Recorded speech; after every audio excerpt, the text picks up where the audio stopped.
Peace and my dear friends, today I would like to share some of the insights about the topic digital authoritarianism and freedom of citizens. In a recent case of Justice Puttaswamy versus Union of India, the 9 bench judges were held in such a case that right to privacy is coming under the purview of Article 14, 19, and 21 of the Indian Constitution, which is to be a mandatory clause to be delivered into each and every citizens of India. So, right to privacy includes the protection from personal informations and protection from malwares and piracies. So, my dear friends, since there is a severe technological and innovative advancement in digital tools and AI technologies. So recent technologies were introduced like AI and another robotic medias, which is providing data into the people, into the individuals. And such a media is deciding what such a person is to think.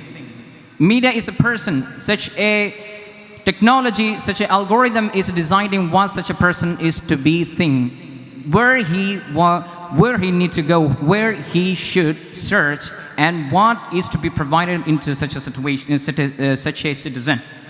So, a vast amount of data from firmware, including location, browsing data, were saved by the internet.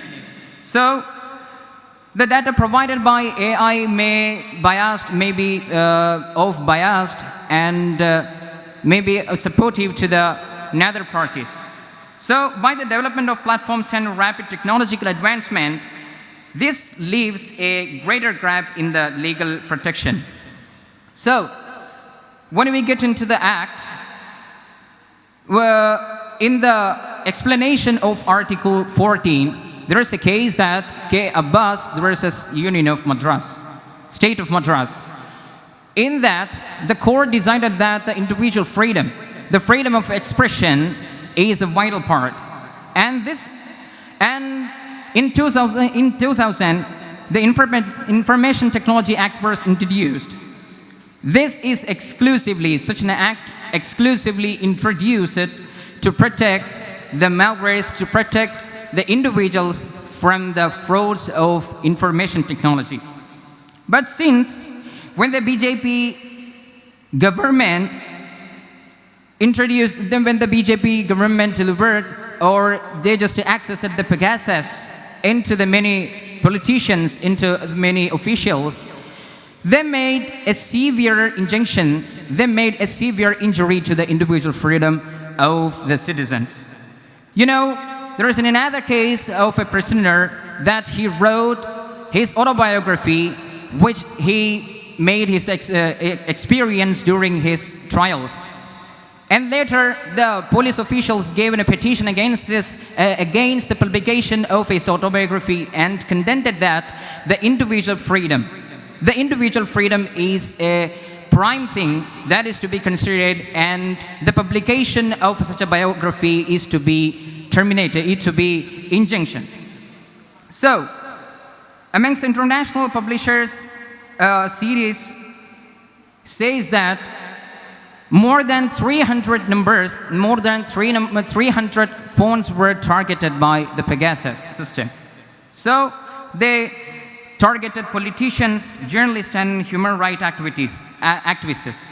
So, my dear friends, nowadays, this is just turning into a digital authoritarianism that, the biopower concept of Michel Foucault. He says that the punishments, the political target is just switching from the individual into a mass community. So such a biopower is being implemented, is being delivered into the many citizens and officials of India in current scenario. So, since many of the people were affected by this digital authoritarianism, and many of the clauses which came under the IT Act Information Technology Act 2020 is to be amended in further and required more explanation to cover the injuries, to cover the cracks which is delivered by the current scenario. That's all about it. Thank you. Assalamu alaikum.